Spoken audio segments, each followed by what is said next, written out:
pembangunan fisik material yang tanpa diimbangi dengan nilai-nilai agama sering cenderung membentuk manusia yang materialistis.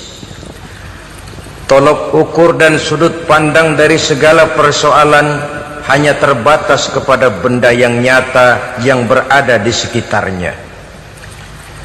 Akibatnya muncullah pola hidup konsumer yang tujuannya tidak lain adalah prestise, harga diri, kebanggaan, dan kemegahan. Maka terjadilah perlombaan di dalam mengejar sesuatu yang bernama materi. Mereka menyangka bahwa itu semua dapat mengekalkan kebahagiaan, dapat menunjang kehidupan yang langgeng. Ada yang berlomba-lomba mengejar-ngejar harta. Seluruh waktu dalam hidupnya habis untuk mengejar harta. Tidak peduli siang atau malam, sore atau pagi. Sujud tidak lagi sempat, Allah dilupakan dengan agama jauh. Ada yang berlomba mengejar-ngejar pangkat, jabatan, dan kedudukan. Tidak peduli menjilat ke atas, menginjak ke bawah, atau menyikut kiri dan kanan. Bahkan teman pun jadi lawan, lawan pun jadi teman. Bukan soal, yang penting pangkat terkejar.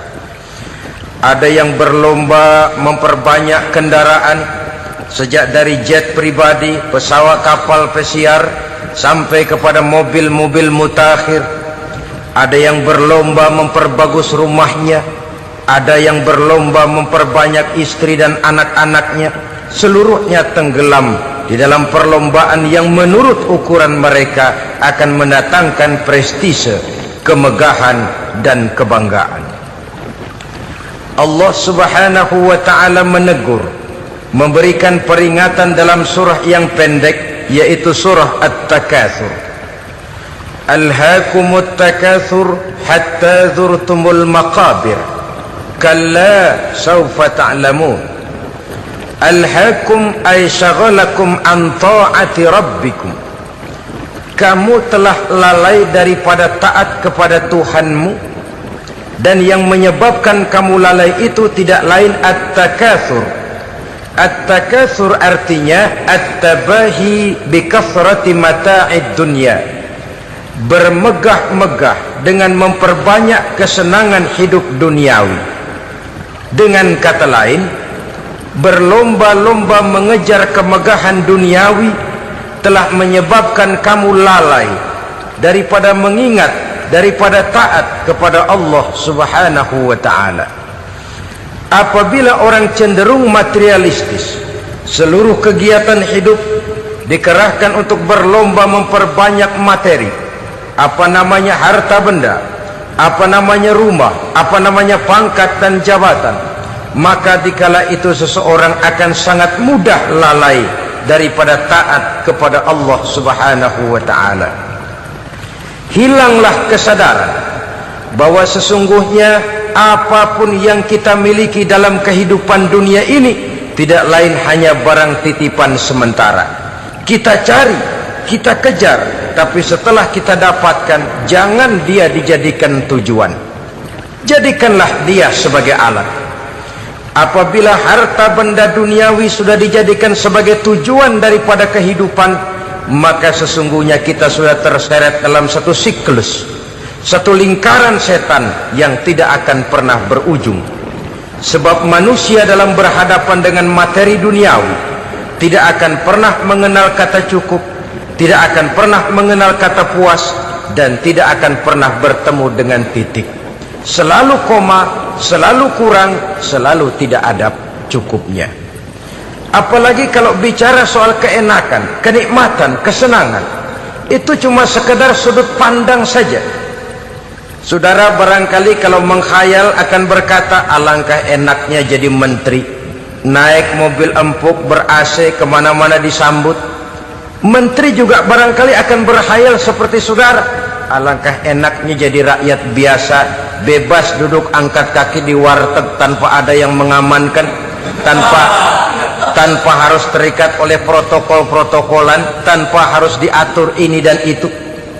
Jadi perbedaan cuma sudut pandang saja. Mungkin tukang bakso melihat tukang cukur itu enak, sebab kepala siapa saja bisa dipegang. Tapi barangkali juga tukang cukur melihat tukang bakso itu enak, dan begitulah selanjutnya.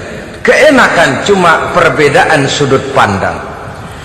Saudara-saudara kaum muslimin rahimakumullah, oleh sebab itu agama memberikan kesadaran seluruh yang kita miliki, yang dititipi oleh Allah dalam kehidupan ini berupa materi keduniaan, hakikatnya adalah alat dan bukan sebagai tujuan. Apabila alat sudah kita jadikan tujuan, kita akan terjebak ke dalam satu perlombaan yang justru akan mencelakakan kita sendiri. Inilah yang saya maksud dengan sirkuit celaka. Perlombaan yang hanya membuat kita jerih, payah, keringat bercucuran, tenaga terkuras, tapi tidak akan pernah sampai ke garis finish. Karena memang tidak ada garis finishnya. Betapapun jauhnya satu perlombaan, dia mesti punya garis finish. Tapi kalau sudah at-takatsur, berlomba bermegah-megah diri, maka barangkali tidak akan pernah ada garis finishnya. Kita akan terseret dalam lingkaran setan, berputar di seputar itu tanpa tahu kapan berhenti dan di mana titiknya. Agamalah yang memberikan kesadaran. Alhaakumut takatsur, bermegah-megahan telah membuat kamu lalai daripada taat kepada Allah Tuhanmu. Semua sadar bahwa kita diciptakan tidak lain adalah untuk mengabdi kepada Allah. Nilai pengabdian ini sering lentur, nilai pengabdian ini sering luntur, manakala kita sudah berlomba-lomba bermegah-megah dengan materi kehidupan dunia. Islam jelas tidak menganjurkan penganutnya jadi orang miskin. Bahkan Imam Ali karramallahu wajhah pernah mengatakan, kemiskinan bisa menyebabkan kekufuran. Ayat yang pertama turun juga kita tahu, Iqra, baca olehmu. Kan seolah-olah Quran cuma tidak langsung saja bilang, hai orang Islam, kamu jangan jadi bodoh. Kebodohan menimbulkan kemiskinan, kemiskinan mendekatkan kita kepada kekufuran. Jadi miskin sama kufur tetangga. Artinya dalam kondisi miskin, kemudi hati itu mudah terombang-ambing. Oleh sebab itu sering kemiskinan umat Islam ini dimanfaatkan oleh orang-orang lain untuk menyebarkan agamanya.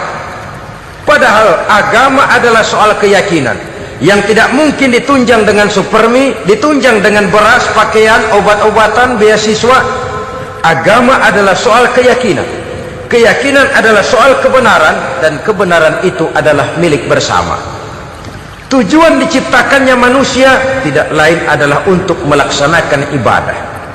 Kalau orang tenggelam dalam perlombaan memperbanyak harta, mempertinggi kedudukan, memperindah segala macam yang sifatnya duniawi, biasanya itu akan membuat dia lalai dari taatnya kepada Allah Azza wa Jalla. Kadang bukan hanya lalai daripada taat, juga sering terjebak kepada maksiat.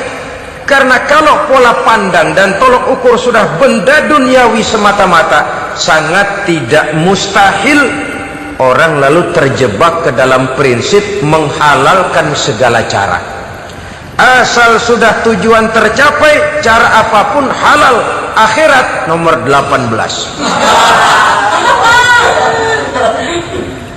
Nah, bukankah memang barangkali kita sejak kecil sudah dilatih untuk materialistis? Umpamanya kita hanya sering dilatih untuk takut kepada yang konkret-konkret saja, takut kepada yang nyata-nyata saja. Seorang ibu kalau menakuti anaknya, aduh nak, kenapa ini kau kerjakan? Kalau bapakmu tahu, waduh, habis kamu. Ya, kita lihat, kalau bapakmu tahu, kalau polisi tahu, kalau hansip tahu, kalau satpam tahu. Tapi jarang seorang ibu menanamkan kepada anak, nak, kenapa ini yang kau lakukan, nak? Bukankah kau tahu Allah lihat, Allah tahu, Allah dengar, Allah, nak? Diajarkan takut kepada yang gaib. Karena kalau takut dia kepada polisi, dia pasti bisa cari tempat lain dong yang polisi kagak lihat. Kalau takut dia kepada satpam, minggir dong ke tempat yang kira-kira satpam nggak lihat. Tapi kalau sudah takut itu terpulang kepada Allah, kepada yang gaib, tidak sejengkal tanah pun yang terhalang dari pengetahuan Allah. Tapi itulah salahnya kita. Sejak kecil anak-anak sudah kita latih untuk takut hanya kepada yang konkret-konkret saja. Akibatnya sampai dia besar melembaga dalam kehidupannya. Dia nyolong, kata temannya, kamu nyolong ya? Iya. Kok nyolong sih? Emang?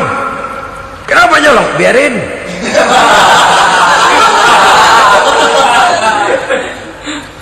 Kamu kan tahu Allah lihat? Tahu. Kenapa nyolong juga? Biarin. Asal orang jangan lihat. Kalau Allah mah lihat, dia kagak ribut. Allah enggak ribut katanya. Nah, ini kan satu refleksi yang timbul daripada kenyataan. Jikalau orang hanya dijejali rasa takut kepada yang konkret-konkret saja, kepada yang zahir-zahir saja, yang akan tumbuh lalu mental kucing.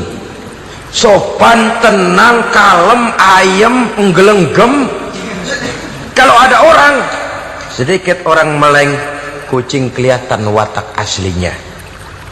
Saudara-saudara kaum muslimin rahimakumullah. Oleh sebab itulah maka agama lewat surah yang kita bicarakan pada pertemuan ini memberikan peringatan.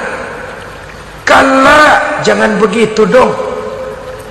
Kamu boleh mencari dunia, silahkan cari harta yang banyak, cari pangkat yang tinggi, tapi jangan itu membuat kamu lalai daripada taat terhadap Allah subhanahu wa ta'ala. Jangan karena keinginan mendapat harta yang sebanyak-banyaknya lalu melakukan segala macam cara asal tujuan tercapai. Itu sudah membuat kita lalai. Jangan karena ingin mengejar kedudukan yang tinggi lalu jilat atas